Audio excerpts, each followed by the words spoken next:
हमारी पहचान माटीराड़ से है, हमारी पहचान पारसनाथ पहाड़ से है। स्टार्ट ही किए हैं पारसनाथ पहाड़ का जिक्र करते हुए, यानी स्पष्ट है संकट में पारसनाथ पहाड़ है। सबसे पहली बात, हम लोग झारखंड के लोग खेती के माध्यम से, कृषि के माध्यम से आत्मनिर्भर रहते हुए जीवन यापन करने वाले लोग, हमेशा सबका हमने सम्मान किया है।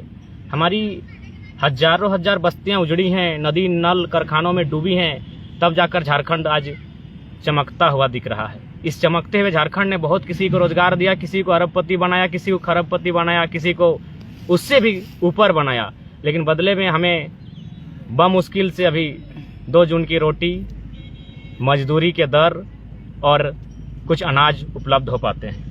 आज बात करेंगे पारसनाथ पहाड़ के विषय में, जिसको लेकर मैंने कहा था पिछले कई दिनों से सोशल मीडिया में भी चर्चा में था, और साथ ही साथ पेपर कटिंग के माध्यम से भी आप लोग पढ़े होंगे कि आखिर पारसनाथ में हो क्या रहा है, चल क्या रहा है। सबसे पहली बात, पारसनाथ स्टार्टिंग करते हैं। आप पारसनाथ को जानते हैं जैन तीर्थ स्थल के रूप में।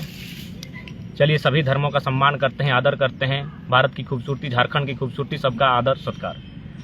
लेकिन पारसनाथ चर्चे में तब आता है जब वहां आग लगती है। शुरुआत सही बात को पकड़िएगा, तभी आपको समझ में आएगा कि पारसनाथ में चल क्या रहा है और इसे मिटाने का लोग प्रयास क्यों कर रहे हैं। क्योंकि सवाल ही आज यही है कि पारसनाथ संकट में क्यों है। पारसनाथ चर्चे में तब आता है जब आपको ये बात पता चलती है सोशल मीडिया अथवा अखबारों के माध्यम से कि पारसनाथ में आग लगा है। आग लगता है, कंटिन्यू हर साल लगता है। भूल चूक एक बार हो सकती है, अगर बार बार लगता है तो जाहिर सी बात है कभी ना कभी उस भीड़ में किसी को सवाल खड़ा करना ही चाहिए कि आखिर आग क्यों लगी है। तो जैसा कि हम लोगों की टीम ने सर्वे किया, हमने पहले क्या, हम लोग किसी भी आज लाइव आने से पहले हम लोग 2 घंटा पहले बोले थे कि भाई कुछ स्टडी करेंगे तभी कुछ बोलेंगे, निरर्थक बात तो रखना है नहीं। तो स्टडी, हालांकि इस विषय में हम लोग बहुत दिन पहले से किए हैं, लगभग 2-3 साल से स्टडी चल रही कि आखिर आग क्यों लगता है। उसके प्रमुख 2-3 कारण सामने आते हैं, जिसमें पहला कारण तो आप जानते हैं कि चलिए कुछ ग्रामीण, वहाँ एक आरू टाइप का कुछ फसल होता है जो हम लोग नीचे से उखाड़ते हैं, तो वहाँ झुंड होने के कारण निकाल नहीं पाते, इसलिए कुछ लोग लगा देते थे। तो खैर अब तो लोग ऊपर, जब से मैंने आंदोलन चला तो लोग, उन्होंने, ग्रामीणों ने कहा पारसनाथ हमारा आरू के अलावा हमें बहुत सारी जड़ी बूटियां भी देता है, तो आग नहीं लगाएंगे। यानी ग्रामीण, ये मान्यता था, जो सर्वे की टीम कहती है कि कुछ ग्रामीण मैंने उस आड़ू को कोड़ने के लिए जंगल में चूंकि झाड़ी होता था, उस जगह को साफ करने के लिए छोटा मोटा लगाते थे। अब सबसे बड़ा सवाल आता है कि आपको जानकारी होनी चाहिए, और एक सवाल सामने आता है कि पारसनाथ में जो विद्रोही कहते हैं, जिसको झारखंड में स्पष्ट शब्दों में नक्सली कहा जाता है, वे लोग शरण पाते हैं, ऐसा मान्यता है। चलिए, सच्चाई भी है। तो यानी प्रशासन के माध्यम से ही कभी कभी आग लगाया जाता है कि जंगल खत्म होगा, जिससे वे श्रेय नहीं ले पाएंगे। सर्वे की बात कर रहा हूं मैं, ये व्यक्तिगत बात नहीं कर रहा हूं। और तीसरा कि कुछ पूंजीपति लोग अपने लोगों को कहकर वहां आग लगाते हैं, इसलिए क्योंकि अगर जमीन से पेड़ पौधे हट जाएंगे, माने जल के खाक हो जाएंगे, तो वो मिट्टी आसानी से वहां पर अपना कोठी बना सकते हैं, फ्लैट बना सकते हैं, रिसोर्ट बना सकते हैं, जिससे पर्यटक आकर्षित होंगे। ये 3 कारण सामने आते हैं। यानी आप समझ गए कि पारसनाथ संकट में क्यों है, कौन लोग चाहते हैं इसे संकट में लेकर आना। अब आप कुछ दिनों के माध्यम से अखबार में ये पढ़े होंगे कि कुछ समुदाय के लोग दिल्ली, भोपाल में धरना दे रहे हैं। तो कभी दिल्ली में धरना दे रहे हैं कि पारसनाथ को उनके लिए सुरक्षित किया जाए। पहली बात, प्रकृति, चाहे पहाड़ हो, नदी हो, झील हो, झरना हो, ये व्यक्ति, जाति, धर्म विशेष का नहीं होता है। प्राकृतिक सबका उस पे योगदान होता है, सबके लिए होता है। दामोदर नदी का पानी हो, स्वर्णरेखा नदी का पानी हो, खरकई नदी का पानी हो, या किसी अन्य नदी का पानी हो, प्राकृतिक उस पर सबका अधिकार होता है।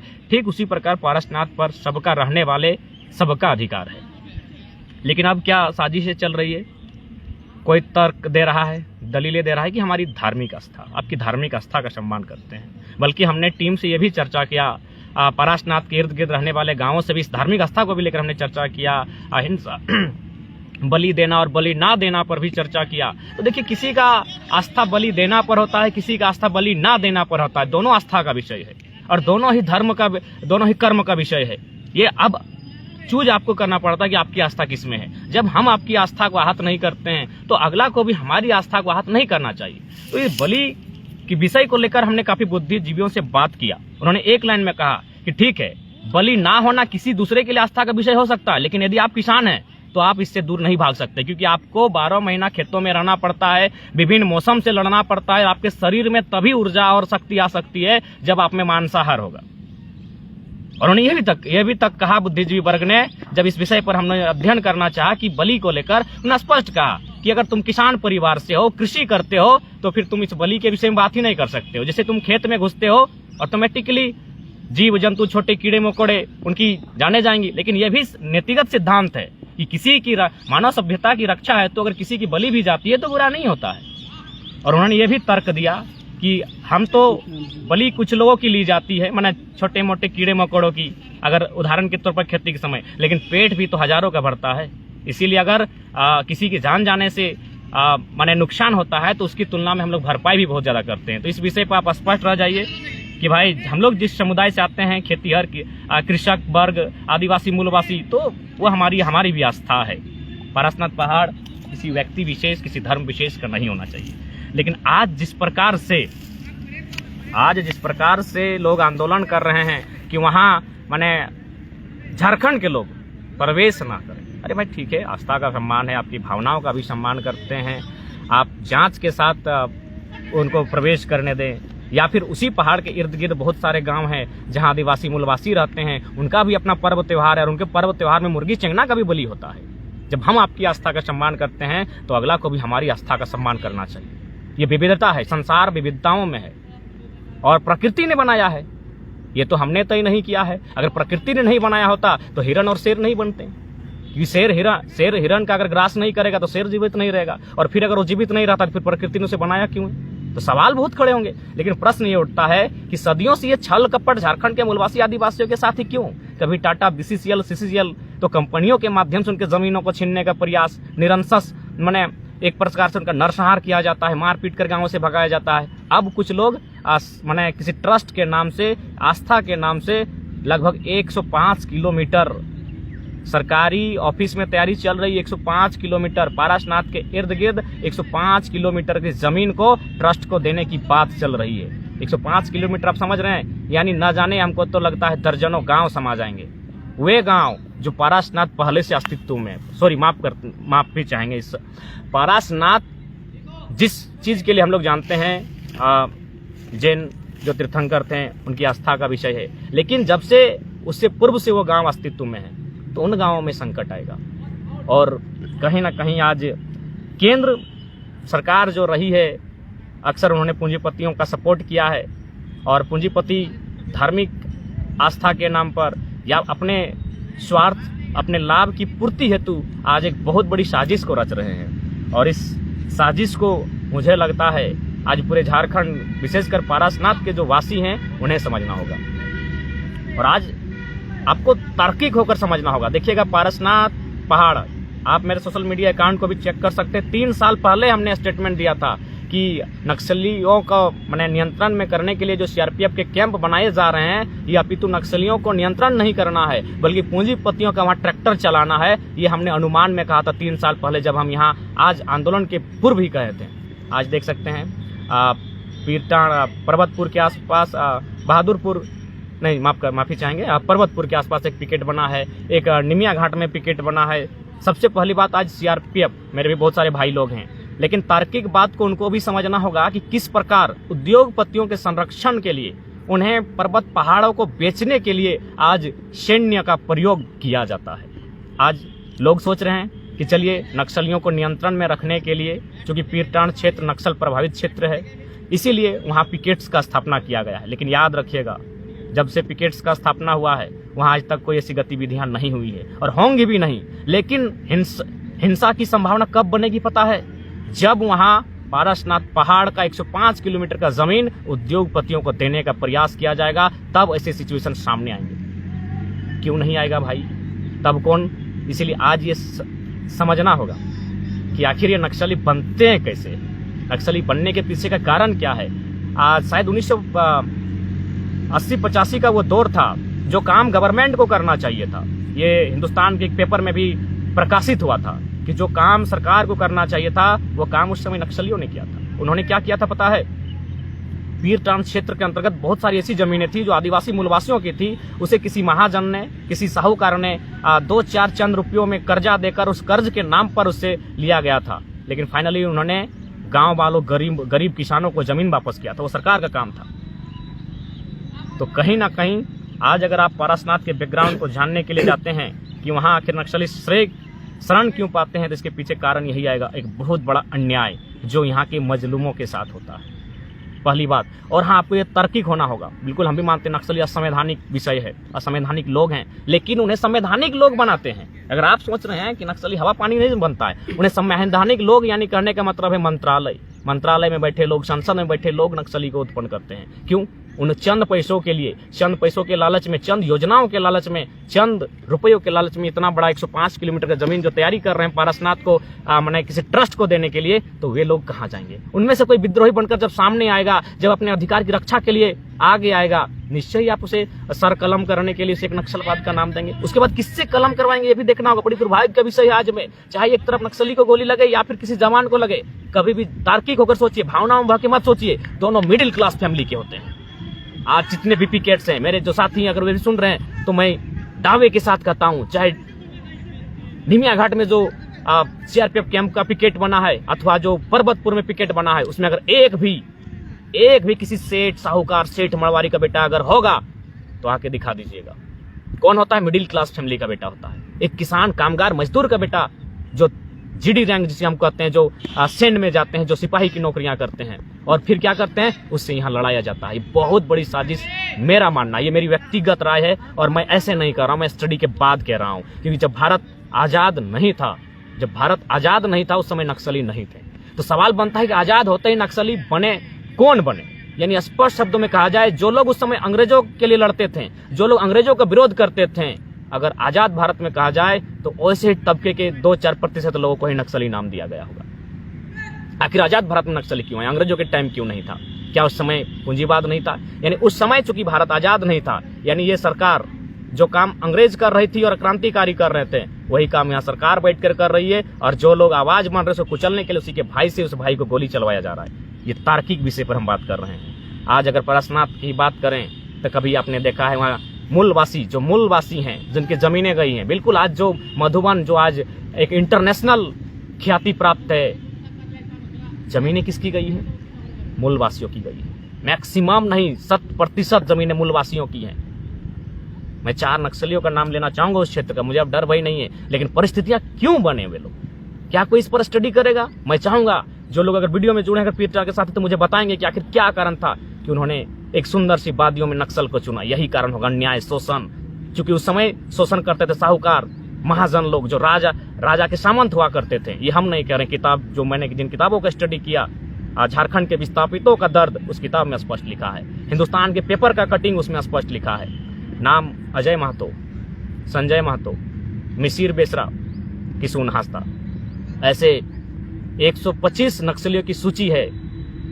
गृह एवं आपदा विभाग, कारा एवं आपदा विभाग 33/2018 झारखंड सरकार, जिसमें 125 में लगभग 25 जो नक्सलियों की सूची है वो पारसनाथ पहाड़ के इर्द गिर्द है। क्यों? विषय तो बनता है ना। जो एक किस सेना के जवान का वो अपने वीडियो देखा होगा, किसी डिबेट में उन्होंने कहा था कि ये नक्सली होते हैं कौन? शहर से दूर शांत जंगल वनों में अपने पूर्वजों की दी हुई धरोहर खेती के माध्यम से अपने जीविका को उपार्जन करने वाले लोग, जो सरकार की गलत नीतियों के कारण हथियार बंद हो चुके हैं। इस बात को सच्चाई को आपको मानना होगा। मैं स्पष्ट करना चाहूंगा, मैं अभी भी कहता हूं, मैं एक पढ़ा लिखा छात्र हूं, नक्सल असंवैधानिक है, लेकिन इस असंवैधानिक लोगों को संवैधानिक लोग बनाते हैं। अब इसे फिर से आते हैं, पारसनाथ पर चर्चा करते हैं कि आखिर पारसनाथ में होगा क्या।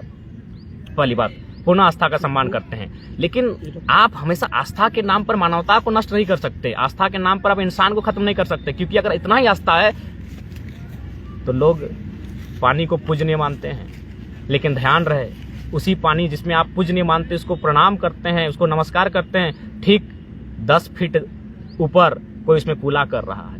तो इसलिए प्राकृतिक विषय जो है उस पर सबका अधिकार होता है।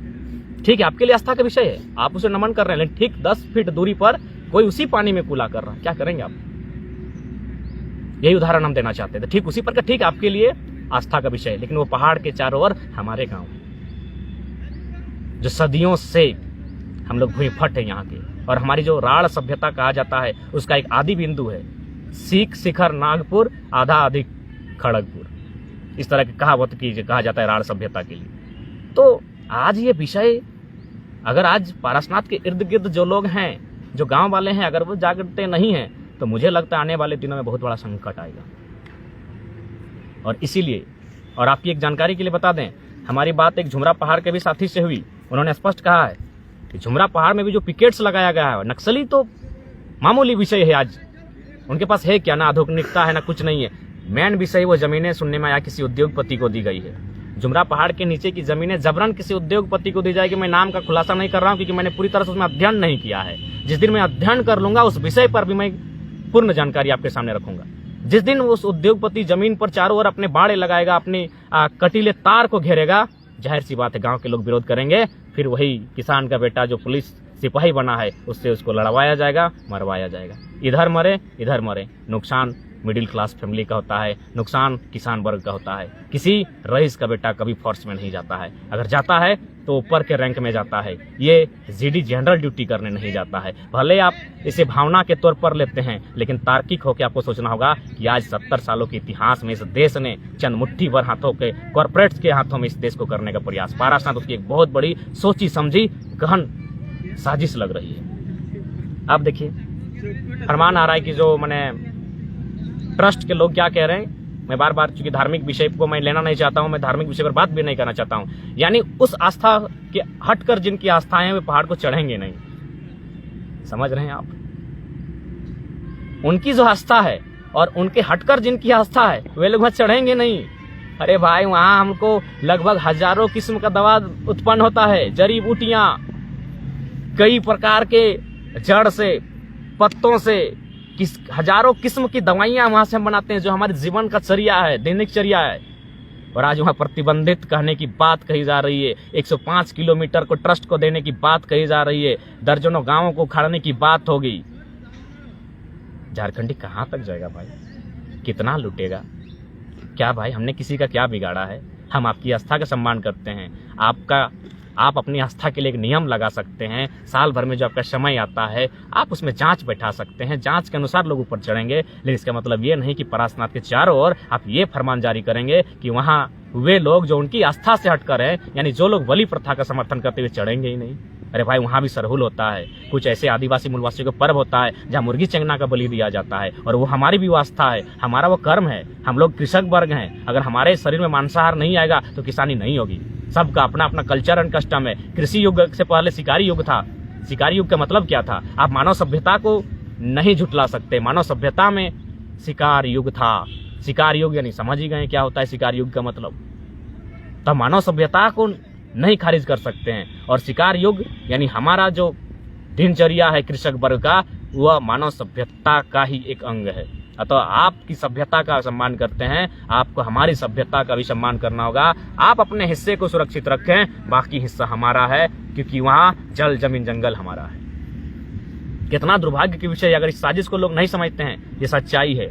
आज इस देश में, आज इस राष्ट्र में चंद मुट्ठी भर लोगों के पास राष्ट्र की संपत्ति है, जिसमें 4 समुदाय आता है। मैं नाम नहीं लूंगा क्योंकि मैंने स्पष्ट कहा मैं जाति धर्म की बात नहीं करूँ। 4 समुदाय आते हैं, आप खुद सर्च कर लें। उनका न्यूज आज तक में दिखता है। हम यहाँ डहरे टूसू में 50,000 की संख्या में थे, डहरे करम में 50,000 की संख्या में थे, सोहराई चाचर में 20,000 की संख्या में लोग थे, सरहुल में हजारों की संख्या में लोग भाग लेते हैं। कौन सा NDTV और कौन सा आज तक और कौन सा जी न्यूज में दिखाया जाता है? क्यों ना? वे लोग कृषक वर्ग से हैं, वे लोग आदिवासी मूलवासी हैं। बाकी लोग कौन है आप जानते हैं? उनका न्यूज जी न्यूज में चलता है, उनका आज तक में चलता है, और हमारा एक पेपर में 4थे पन्ने में छपा जाता है। यह तो आज सोशल मीडिया है कि आज हमारे कर्मों की जानकारी दुनिया तक पहुंच जाती है। इसलिए आज पारसनाथ संकट में है। और मैं स्पष्ट कहूंगा कि पारसनाथ नहीं छेड़ना चाहिए, क्योंकि पारसनाथ राढ़ सभ्यता का आदि बिंदु है। शिखर नागपुर आधा आदि खड़गपुर। शिखर मतलब वही पारसनाथ की बात कही गई है, वो हमारी सभ्यता का, हमारी संस्कृति का एक बिंदु है। इसीलिए पारसनाथ से छेड़छाड़ किसी भी हाल में एक पारसनाथ के बेटे को मंजूर नहीं होना चाहिए। बाकी लड़ना या ना लड़ना विषय आपका है। हमने जो अभी तक मंथन किया, जो चिंतन किया, वो आपके सामने मैंने रखा। बाकी और भी, क्योंकि पारसनाथ के विषय में आसानी से टॉपिक खत्म नहीं हो सकता है। ये आज के 2 घंटे का अध्ययन है, अभी बहुत सारे विषयों पर बात होगी। वहाँ किस प्रकार मैंने एक षड्यंत्र के तहत, और मैंने स्पष्ट कहा, वहाँ आग अब गांव वाले नहीं लगाते हैं, अब आग उद्योगपति लगाते हैं। इसलिए आग लगाते हैं कि जैसे ही वहाँ जंगल खत्म होगा, वहाँ बड़ी बड़ी कोठियाँ, बड़ी बड़े बंगले, बड़े बड़े रिसोर्ट बनाए जाएंगे, जो पर्यटक को लुभाया जाएगा। अरबों खरबों का व्यापार होगा। किनका? मैक्सिमम लोग गुजरात से आए हैं। मरेंगे झारखंड के लोग, कटेंगे झारखंड के लोग, लड़ेंगे झारखंड के लोग, बर्बाद होंगे झारखंड के लोग, और गुजरात के चंद उद्योगपति पारसनाथ को कब्जा करने आ रहे हैं। आपकी आस्था का पुनः सम्मान करते हैं। आप दूसरा विकल्प चुनिए, आपके विकल्प का, आपके नियमों का, शर्तों का भी सम्मान है, लेकिन ये फरमान नहीं होना चाहिए कि जो लोग मुर्गी चेंगना की बलि इत्यादि देते हैं वो पारसनाथ से बेदखल किए जाएंगे, क्योंकि जंगल में हमारी आस्था है, जंगल के बीच हम रहे हैं। साफ शब्दों में कहते हैं, हाँ, हम लोग भी जंगली हैं, और शिकार हमारा कल्चर, शिकार से ही हम मानव सभ्यता का आगाज हुआ है। उससे पहले ना घर था, ना द्वार था, ना कृषि थी। शिकार से ही मानव का जीवन काल का पहला लक्षण शिकार से दिखता है। तो शिकार में क्या होता है ये सभी जानते, कहने की बात नहीं है। तो आप किसी सभ्यता को झुठला नहीं सकते हैं। हम आपकी सभ्यता का सम्मान करते हैं, आपको हमारी सभ्यता का मान रखना होगा।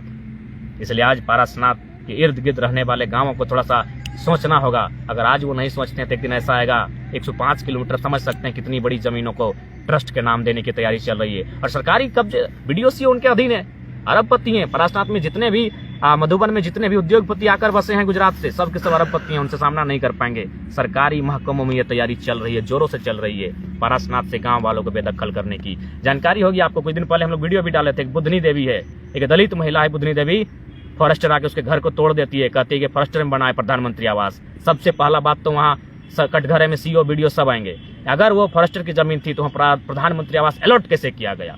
अरे जाइए, सैकड़ों कोठी बनी है पारसनाथ की जमीन पर, कोई डंटा नहीं, कोई कानून नहीं। इसलिए हम बार बार कहते हैं, इंडियन पुलिस एक्ट की बात हम हमेशा करते हैं। इंडियन पुलिस एक्ट 1861 में अंग्रेजों ने इसीलिए बनाया था इंडियन पुलिस एक्ट, कि ज्यादा से ज्यादा हवलदार, चपरासी और माने जमादार, इसमें भारत के लोगों को नौकरी दिया जाए, और जब भी कोई आंदोलन हो, उस आंदोलन को चलने के लिए इनके हाथों में लाठी बंदूक देकर उन्हें पीटा जाए। यानी किसान के बेटे से किसान के बेटे को अंग्रेजों के टाइम से आज तक पिटवाया जा रहा है। और हम लोग गर्व से कहते हैं देश सेवा। क्यों? देश में आदिवासी मूलवासी नहीं आते हैं। पारसनाथ का पहाड़ किसी व्यक्ति विशेष, जाति धर्म विशेष का होता है। हम गर्व से कहते हैं जी नहीं, आज तार्किक होकर सोचना होगा, नहीं तो आने वाला दिन इसी प्रकार साजिशें होंगी। एक भाई सेना में जाएगा, एक भाई नक्सली बनेगा, और फाइनली दोनों एक दूसरे को गोली मारने के लिए तैयार रहेंगे। ये कंडीशन देश के हालात बन रहे हैं। ये हम कहाँ कह रहे हैं? बक्सर जाइए, अब जहां जाना है, जहां जहां पहाड़ है, जहां जहां प्राकृतिक संपदा है, वहां ऐसी स्थिति है। क्या नहीं खोया है हमने? जाइए 50 साल पीछे चले जाइए, किस प्रकार अन्यायपूर्वक हमारी जमीनों को कभी टाटा ने, कभी बीसीसीएल ने, कभी सीसीएल ने, तमाम कंपनियों ने, तमाम परियोजना के नाम से लिया गया है। क्या मिला हमें? अब ट्रस्ट के नाम पर और किसी आस्था के नाम पर हमारी जमीनें, हमारे गांव, हमारे जंगलों को, हमारे पहाड़ों को, हमारी नदियों को छीनने का प्रयास किया जा रहा है। झारखंड का मतलब ही था जल, जमीन, जंगल। स्वर्णरेखा नदी का पानी टाटा का हो गया, पता नहीं चला। पेपर पढ़ते हैं ना, पढ़ लीजिएगा। स्वर्णरेखा नदी का पानी टाटा का हो गया है। पंचायत डैम का पानी बीएसएल का है। अब पारसनाथ पहाड़ किसी ट्रस्ट का होने जा रहा है। बाकी हम लोग झाल बजाने के लिए हैं, हम लोग गर्दन झाल बजाने के लिए कटाते हैं। जमीनें हमारी, कॉलेज स्कूल बनेगा हमारी जमीनों पर, और प्रिंसिपल बन के आएंगे यूपी बिहार के लोग। यहाँ के छात्र झाल बजा रहे हैं। ठीक है, इस विषय में और भी बात करेंगे। आज की स्टडी में इतना ही मैंने पाया, और फिलहाल क्रिकेट का मैच भी चल रहा है, बैटिंग का नंबर आ रहा है, क्षमा चाहेंगे। जय झारखंड, जोहार झारखंड। पुनः कहेंगे, मेरी पहचान माटी राड़ से है, मेरी पहचान पारसनाथ पहाड़ से है।